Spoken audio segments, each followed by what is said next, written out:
Good morning. It's Monday, January 20th. Look at that time. Well, I dragged myself out of the house to get back on the front door saga. So I've got some leftover pieces of aluminum. This is the piece I cut out from where the window sits.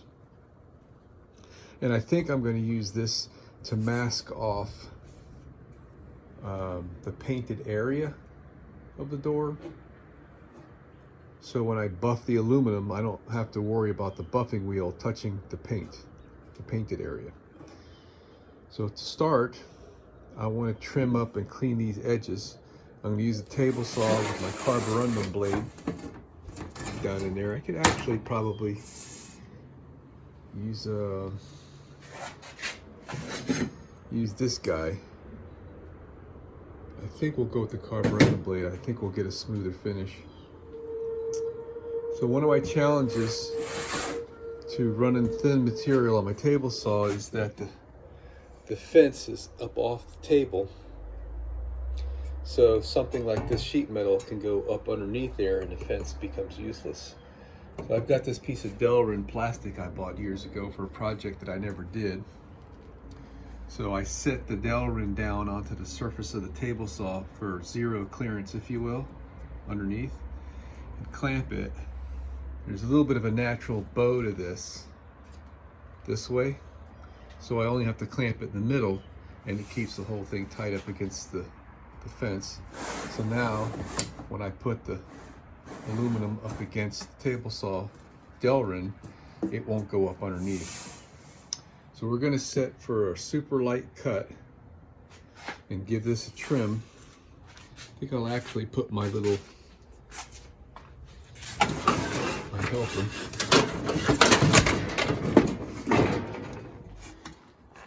on the other side here. I'll set that up in a minute to catch the end from dropping. And we're going to give this some light cuts to take the high sides off of it. And when I feel like I've got this straight, then we'll flip it over and do the other side. This is the better side right here. I hand filed off some bumps I had on the edges.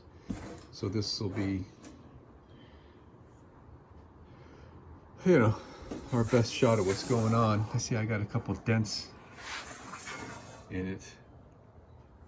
I don't know if that's showing up. Might ding that with a hammer. Then I'm going to hit this with some sandpaper to get all the roughness off of it and any nicks and stuff that be sticking up. Smooth out all the corners, and you know, we'll see how that works. All right, so we're continuing here. I had to switch to the carbide blade. The carborundum blade was getting too hot. It was causing the metal to warp. So I've trimmed both of my edges. They're straight. They're almost perfectly straight. And I filed them smooth and I knocked the points off the corners. So now we're going to come back here with our vibrator sander. This is a nice one, by the way. I'm kind of a Porter Cable and Milwaukee fan, but best vibrator sander I've ever had right there. So I got some sandpaper, 220. That's what we're gonna do, and we're basically just wanting to clean this metal of anything that's stuck to it, little fragments of metal, notches or whatever, so I can lay this onto my door and use as a protective device. Okay, I'll show you my other sander while we're talking vibrator sanders. Let's see, where is that jewel?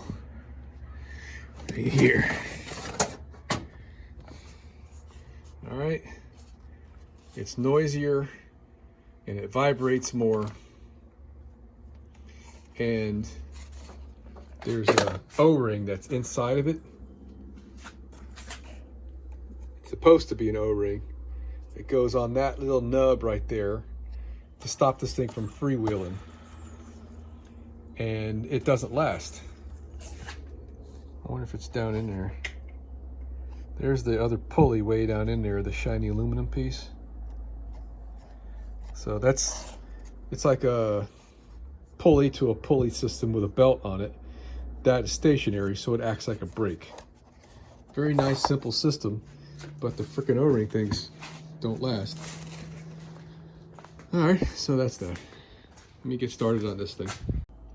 All right, so here's what I'm talking about on the cleanup. I think that's probably a dent up from the other side, but here, there's something stuck on the surface.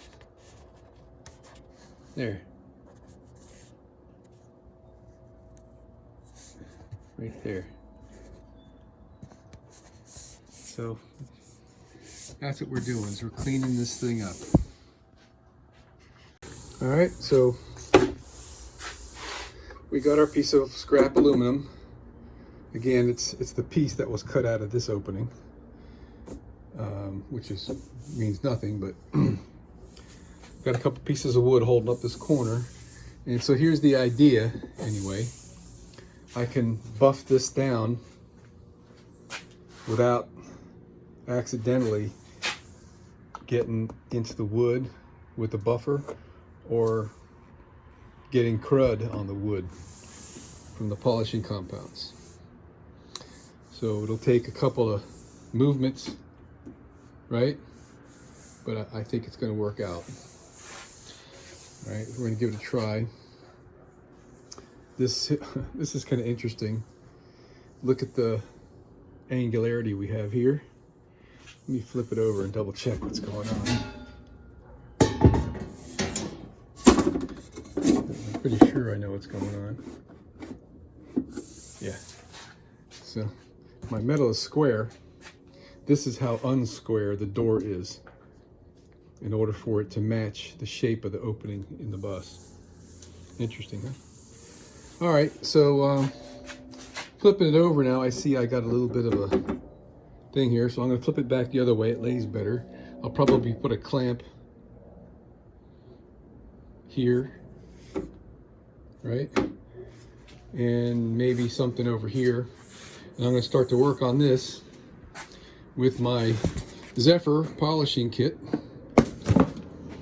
and my handy dandy drill adapter that I made.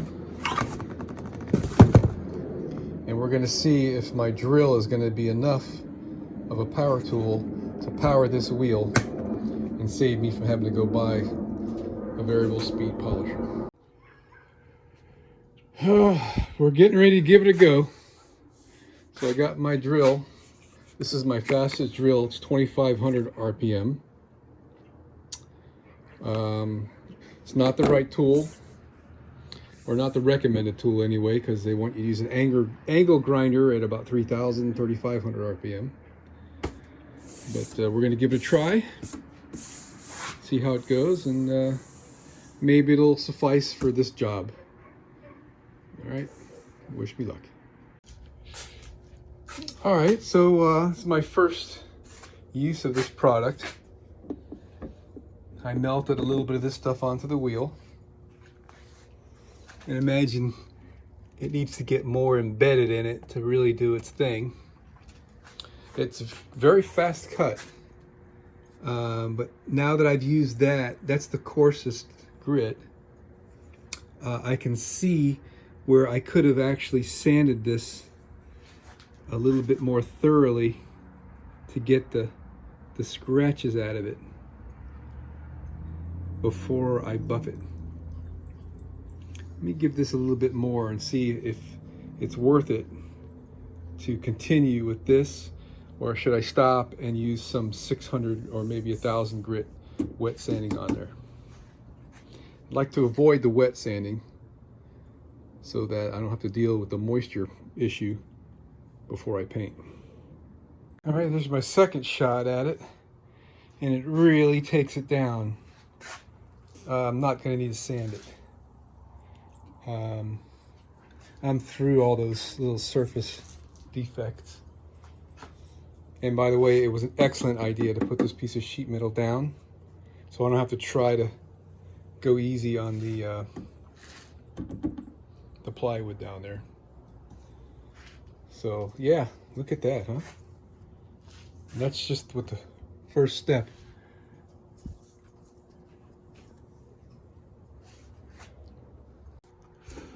All right, so here's an example of where sanding would make a difference, or additional sanding, I should say. This metal is extruded, and the extrusion marks, the lines you see there, are still showing, even though I've polished it quite a bit actually. I went kind of hard here. So I think what I'm going to do, because it's going to be quite visible, I'm going to sand this some more. And this will be easy to do because I can use my vibrator sander like I used to sand this down, and just take a little bit more of that surface off before I continue. Hey, it's coming along great. I'm liking it anyway.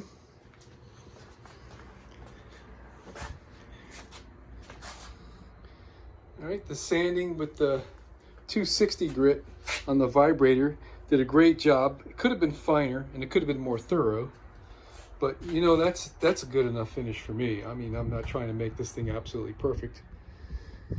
Well, I mean, I shoot for perfection and take what I can get, right? So I'm liking what I'm seeing.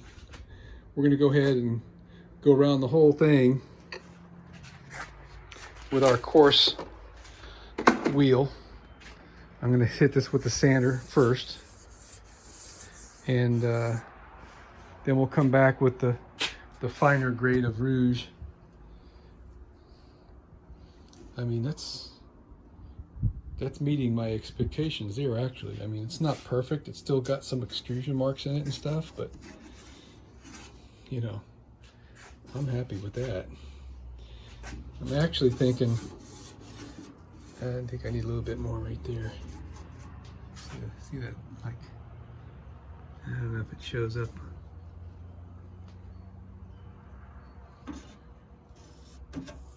There. I'm actually gaining confidence that I could paint the exterior side of this door today and come back afterwards and polish it, or polish it beforehand. Either way, it's going to be fine. It doesn't look like this stuff leaves any kind of residue that would harm the paint.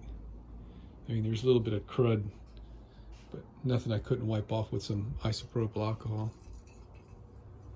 So, looking good. It looks to me like it needs a solvent.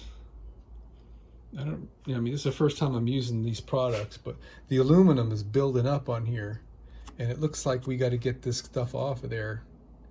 And if I put a little bit of solvent on here to wash it, so to speak, a few drops, I mean, it would make a freaking mess of that stuff slinging everywhere.